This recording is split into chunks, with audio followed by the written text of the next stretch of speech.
الحمد للہ وحدہ والصلاة والسلام علی من لا نبی بعدہ اما بعد فاعوذ باللہ من الشیطان الرجیم بسم اللہ الرحمن الرحیم فانکحوا ما طاب لکم من النساء مثنى وثلاث ورباع عن ابی ہریرہ رضی اللہ تعالی عنہ قال قال رسول الله صلى الله عليه وسلم تنكح المرأة لأربع لمالها لحسبها لجمالها لدينها فاظفر بذات الدين رواه الإمام الهمام الأحمد في مسنده صدق الله العظيم وبلغنا رسوله النبي الأمي الكريم ونحن على ذلك لمن الشاهدين والشاكرين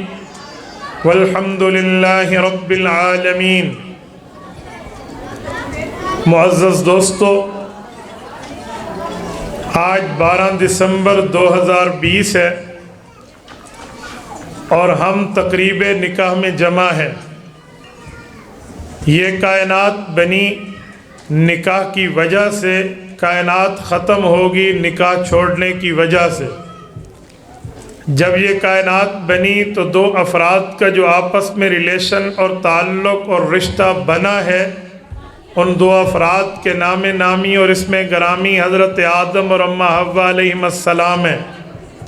ان کا آپس میں رشتہ نکاح ہے، ان کا آپس میں تعلق خاوند بیوی کا سا ہے، اور جب یہ کائنات ختم ہوگی اللہ اس سے نکاح کو اٹھا لیں گے۔ حضور اقدس صلی اللہ علیہ وآلہ وسلم کا فرمان عالی شان ہے کہ قیامت سے پہلے اللہ پاک مسلمانوں کی وفات کرا دیں گے، اس دھرتی پر کوئی مسلمان نہیں بچے گا، حتیٰ یقال فی الارض اللہ اللہ کا یہ منظر ہوگا کہ اس دھرتی پہ کوئی اللہ کو پکارنے والا نہیں ملے گا۔ جو قیامت کے حوادث اور ہولناک مناظر ہیں وہ کسی مسلم آنکھ نے نہیں دیکھنے، ان کی حوادث کی آوازوں کو کسی مسلم کان نے نہیں سننا۔ یہ قیامت کفار پہ آئے گی تو پتہ چلا کفار کے ہاں نکاح نہیں ہے۔ جب نکاح کی عظمت ختم ہوگی تو قیامت آ جائے گی۔ میری بات کا مطلب کائنات شروع ہوئی ہے، پہلا رشتہ نکاح ہے، کائنات ختم ہوگی جب نکاح ختم ہوگا۔ یہ نکاح جہاں ثبوت نسب ہے، یہ نکاح جہاں ثبوت ولادت ہے، یہ نکاح جہاں ثبوت شرافت ہے، وہاں یہ نکاح ثبوت کائنات ہے، وجود کائنات ہے۔ اس وجہ سے کائنات میں اللہ نے رنگ بھرے ہیں۔ میرے دوستو، جو بندہ قدرت اور طاقت کے باوجود نکاح نہیں کرتا، ایسے آدمی کو امت محمدیہ کے ہونے پر منع کیا گیا ہے۔ رسول اللہ صلی اللہ علیہ وسلم نے نکاح کی ترغیب دی ہے، خود نکاح کیے ہیں، اپنی چاروں بچیوں کے نکاح فرمائے ہیں۔ حضور پاک کے بیٹے تو بچپن میں فوت ہوئے، نکاح کی عمر کو نہیں پہنچے تھے، لیکن جن کو اللہ کے رسول نے اپنا منہ بولا بیٹا فرمایا، حضرت زید ابن حارثہ، اس بیٹے کی شادی خود کرائی ہے۔ حضور پاک نے اپنے نکاح 11 نکاح فرمائے ہیں۔ اللہ کے رسول نے صحابہ کرام کے نکاحوں کو پڑھا ہے اور نکاح کی عظمتیں اور برکتیں بتائی ہیں۔ میں تقریب نکاح کے حوالے سے ایک حدیث پاک پیش کر رہا ہوں۔ حضرت ابو ہریرہ رضی اللہ عنہ مشہور صحابی رسول ہیں۔ جب ان کی شادی کا وقت آیا تو یہ اللہ کے رسول کی خدمت میں حاضر ہوئے، آ کر عرض کیا، یا رسول اللہ، اب میرے والد بھی آپ ہیں، میرے نبی بھی آپ ہیں، میرے بڑے بھی آپ ہیں، میں شادی کرنا چاہتا ہوں، مجھے بتائیں شادی کس طرح کروں۔ اللہ کے رسول نے جو جواب دیا ہے، خان کے غیور مسلمانوں، وہ صرف حضرت ابو ہریرہ کے لیے نہیں ہے، بلکہ اس کائنات میں ہر امت محمدیہ کے فرد اس کے لیے سبق دیا ہے۔ حضور پاک نے فرمایا ابو ہریرہ دنیا میں 4 قسم کی شادیاں ہوتی ہیں، میں تمہیں چاروں شادیاں بتاتا ہوں، پھر اس کے بعد اپنا مشورہ بتاؤں گا۔ حضرت ابو ہریرہ نے پوچھا وہ 4 قسم کی شادیاں کون سی ہیں؟ حضور اقدس نے فرمایا تنکح المرأۃ لأربع لمالها لحسبها لجمالها لدینها، لوگ شادی کرتے ہیں مال و دولت کو دیکھ کر، لوگ شادی کرتے ہیں حسن و جمال کو دیکھ کر، لوگ شادی کرتے ہیں نسب کمال و خاندان کو دیکھ کر، لوگ شادی کرتے ہیں کسی کے دین کو دیکھ کر۔ یہ 4 قسم کی شادیاں ہیں۔ یہ حسن پہ فریفتہ ہوا، شادی کر لی، مال کا لالچی ہوا، شادی کر لی، خاندان کا بڑا ہونا دیکھا، شادی کر لی، یا دینداری دیکھی، شادی کر لی۔ جب یہ بات حضور نے فرمائی قدرے خاموش ہوئے۔ حضرت ابو ہریرہ نے سر اٹھایا اور رسول اقدس کی خدمت میں آنکھوں سے سوال کی جرأت کی کہ یا رسول اللہ، اب آپ کے اس صحابی، اب آپ کے اس شاگرد، اب مجھ جیسے خادم کو آپ کیا تجویز اور ریکمنڈ فرمائیں گے؟ اللہ کے رسول نے فرمایا فَاظْفَرْ بِذَاتِ الدِّينِ۔ ابو ہریرہ چاہتا ہے شادی بھی ہو، کامیاب بھی ہو، تو پہلے دینداری دیکھنا، رب کامیاب کر دے گا۔ اس حدیث پاک سے سمجھ آیا مال کو دیکھنا جرم نہیں ہے، حسن و جمال کو دیکھنا جرم نہیں ہے، نسب و کمال کو دیکھنا جرم نہیں ہے، لیکن پہلے دین کو دیکھنا چاہیے۔ ہاں دینداری کے ساتھ مال و دولت بھی ہو، جاہ و جلال بھی ہو، نسب و کمال بھی ہو، اور اسی طرح حسن و جمال بھی ہو تو کوئی مسئلہ نہیں ہے، لیکن پہلے دینداری ہونی چاہیے۔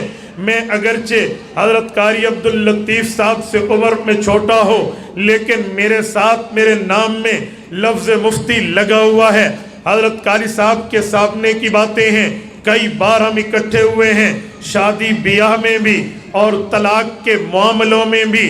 اللہ پاک ہر مسلمان کی بیٹی کا گھر بسائے، لیکن جتنے گھر اجڑے ہیں میں رب کو گواہ بنا کے کہتا ہوں بنیادی وجہ لوگوں کی جاب دیکھی جاتی ہے، بنیادی وجہ لڑکے کی جاب اور نوکری پر نظر ہے یا لڑکی کے مال پہ نظر ہے، دینداری پہ نظر نہیں ہوتی۔ اگر دینداری پہ نظر ہوتی ہے وہ شادی توڑ چڑھ جاتی ہے۔ میں نے نہیں دیکھا کہ کسی جگہ مجھے ڈیورس پیپر پہ ایز اے مفتی سائن کرنے پڑے ہوں اور اس کی وجہ دینداری ہو، میں نے نہیں دیکھا۔ میں کسی کو بد دعا نہیں دیتا، میں بہنیں بیٹیاں بیویاں رکھنے والا ہوں۔ میرے دوستو میں تو دعا دوں گا رب ہر مسلمان کی بیٹی کا اچھا نصیب فرمائے، ہر مسلمان کے بیٹے کا اچھا نصیب فرمائے، لیکن میں ایک جملہ کہتا ہوں اللہ کے لیے، شادی کے اوپر جہاں آپ دوسرے کی جاب کے بارے میں پوچھتے ہیں، شادی کے لیے خاندان کے بارے میں پوچھتے ہیں، شادی کے لیے آپ اس کا تھانے کا ریکارڈ بھی معلوم کر لیتے ہیں، وہاں دینی ریکارڈ بھی معلوم کر لیا کریں۔ یہ بات یاد رکھیں، جو رب سے ڈرتا ہے وہ اللہ سے ڈرتا ہے، وہ حقوق دیتا ہے، حقوق غصب نہیں کرتا۔ حقوق کا غاصب وہ ہے جو بندہ اللہ سے ڈرتا نہیں ہے۔ قرآن کریم کی آیتیں 2 آیات پیش کر رہا ہوں۔ ایک آیت سورۃ الرحمن کی ہے، پارہ نمبر 27 ہے، ایک آیت سورۃ نازعات کی ہے، پارہ نمبر 30 ہے۔ رب کائنات فرماتے ہیں قیامت میں ایک خوش قسمت آئے گا، میں اسے 1 نہیں 2 جنتیں دوں گا۔ پوچھا گیا رب کائنات ارشاد فرمائیے جسے 2 جنتوں کا مالک بنائیں گے وہ خوش قسمت کون ہوگا؟ اللہ کے رسول نے اللہ نے فرمایا وَلِمَنْ خَافَ مَقَامَ رَبِّهِ جَنَّتَانِ، کہا جو بندہ کبھی گناہ کرنے لگے اور اس کے دل میں خیال آئے اوے بندیا کیا گناہ کر رہا، رب کو کیا منہ دکھائے گا، قبر تنہا کی آنی ہے اور اس نے گناہ چھوڑ دیا، یہ وہ خوش قسمت ہے جسے میں اللہ 2 جنتوں کا وارث بناؤں گا۔ اور دوسری جگہ سورۃ نازعات میں فرمایا وَأَمَّا مَنْ خَافَ مَقَامَ رَبِّهِ وَنَهَى النَّفْسَ عَنِ الْهَوَىٰ فَإِنَّ الْجَنَّةَ هِيَ الْمَأْوَىٰ،